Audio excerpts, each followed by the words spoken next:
再来关心国际新闻，以色列就准要消灭哈马斯，这礼拜加强攻击加沙地区，又搁传出91个人死亡。那联合国大会特别起稿啊，包括法国、澳洲，拢总有10国要正式承认巴勒斯坦。目前英国是走大先，宣布之一要承认巴勒斯坦是国家。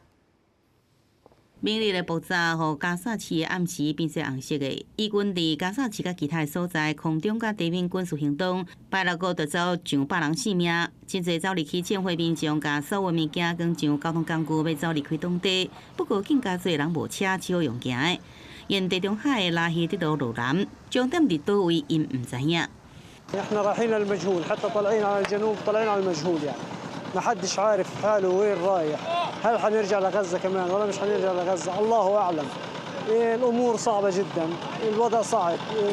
الحياة صعبة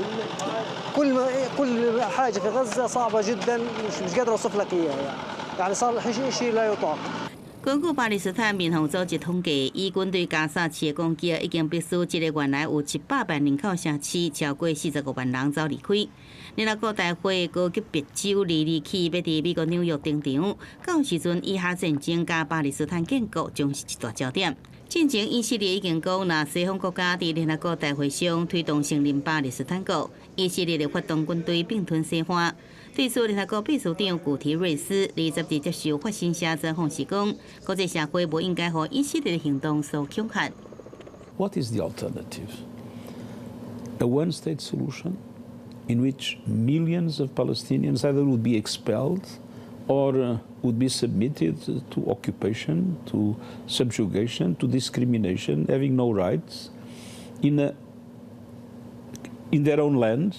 This is totally unacceptable in the 21st century. 虽英国是以色列长期盟友，不过英国首相史凯尔早在7月就下过最后通知，若以色列无伫9月联合国大会召开进前，甲哈马斯采取实质步骤行向停火，英国就要正式来承认巴勒斯坦国。法国总统马克宏也相关伫7月就表明，承认巴勒斯坦国是为了支持和平进程，而且是鼓励哈马斯上好的方式。也阁包含以色列，也阁引发两国国内反对者拢强调，敌人即无完全释放进程，承认巴勒斯坦就是伫个奖励恐怖主义，而且可能造成中东出现新的伊朗代理人。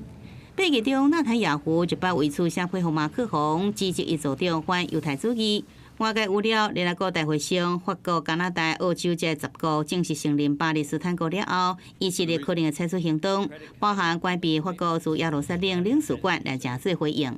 公视新闻网络媒编译。